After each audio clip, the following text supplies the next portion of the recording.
Hey, my name is Alex Day and you are watching Clearing the Haze. In today's video, we're going to talk about the issue that's got the whole country dazed and confused. It's known by many names: cannabis, weed, chronic, pot, Mary Jane, AstroTurf. AstroTurf. But it's going to be known soon to Canadians as just one thing: legal. I'm 100% for the legalization of cannabis, and that's because I think it's not only less harmful than the drugs that are already legalized and regulated, but I think it's just allowing people more freedom to do what they want to do in a less harmful way, I guess. A lot of people have tried, a lot of people are users now. I know a ton of people who are medical users, and it's not affecting them in any negative ways that I can see. So.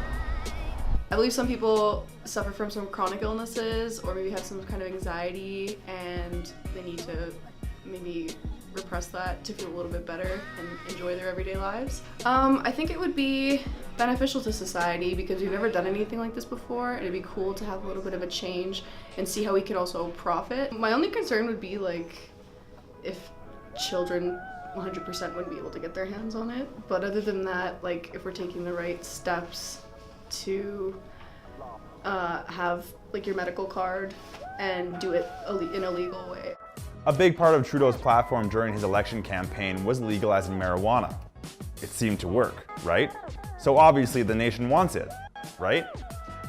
The Liberal Party is committing to legalizing marijuana because the current approach on marijuana is failing to protect our kids. Well, there is definitely no simple solution that's going to make everyone happy. The debate on how to roll out laws on how to control a substance and its users continues. But how long is that going to take, and what's it going to look like? That's a good question. It's one that we're trying to find out as well. We know that June 7th is when the federal Senate is due to have their vote. After that, our understanding is that if there's changes that the Senate has proposed to the bill, that it'll go back to the House of Commons. So it likely won't get federal or what's called royal assent until sometime after June 7th. So we're anticipating as early as the first week of August, but potentially September or October as well. What we've heard from the provincial government is that they plan on treating cannabis much like tobacco at the provincial level, with some additional consideration for areas where children may be present, things like playgrounds, splash parks, zoos. But what they have done is they left the door open for municipalities to further regulate if they want to. And so much of the quality control is left up to the federal government as far as deciding who gets to sell and how it's going to be distributed. Much of that is actually a provincial decision. So the Alberta Gaming and Liquor Commission, they're the ones who are going to be creating a provincial distribution network. Our understanding is that the AGLC is also going to be responsible for online sales in the province of Alberta. So our understanding is that nobody less than 18 will be able to work in the stores. And similarly, the province is not going to be allowing anybody under 18 even into the stores whatsoever. So a parent, for example, wouldn't be able to bring their child into a store with them when they go and purchase cannabis. Yeah, the other aspect of things is will be how this is all going to get paid for. So we know that there's going to be a federal excise tax of 10% or $1, depending on if it's anything less than $1 per gram is going to get charged at a $1 fee, and anything above $10 per gram is going to be charged at 10%.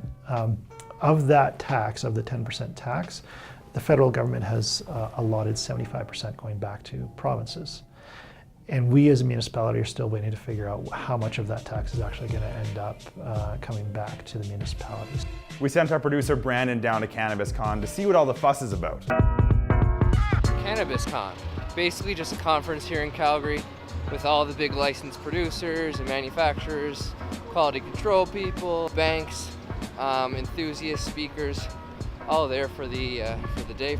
We checked it out. Take a look. We're not allowed to advertise. We're not allowed to actively go out and promote what we're doing. The only power we have is that human experience and sharing our stories and being active in the community. We were originally Hewlett-Packard, and Hewlett-Packard spun us off as a scientific instrument company, but we do all the testing for cannabis labs, producers. So a lot of the cannabis companies, producers, they spray with various pesticides, and those pesticides can have very serious and deleterious consequences if they're smoked. And so one of the issues is one of the pesticides that's used, it's called myclobutanil. One of the byproducts in a combustion process is hydrogen cyanide. And many people have been injured by use of this cannabis.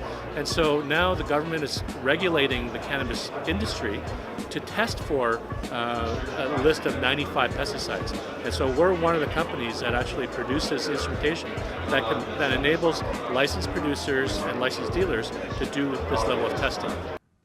So the interest is there. The cannabis community obviously has a lot to say about the issue, but what about the men and women enforcing the laws on the front line? The Alberta Association of Chiefs of Police recently put out a media release on the subject. It reads, "The position of the AACP is to respect the new cannabis legalization regime and its related legislations, but we still work to understand what our role will be with regards to those issues that fall outside of the legalized portions of the legislation." It goes on to focus on impaired driving, saying training issues around impaired driving will need to be discussed in more detail, and we look forward to furthering discussions about what supports will be provided to police in training and enforcement. The statement finishes off saying, recognizing these realities, each agency is working with their respective municipalities to see how we can address these issues at our local levels. Summing up the whole issue isn't that easy. Whether you are for legalization or against it, there's pros and cons to either side of the argument. Either way, the green future in Canada may not be one of recycling and composting. I'm Alex Day. Thanks for watching Clearing the Haze.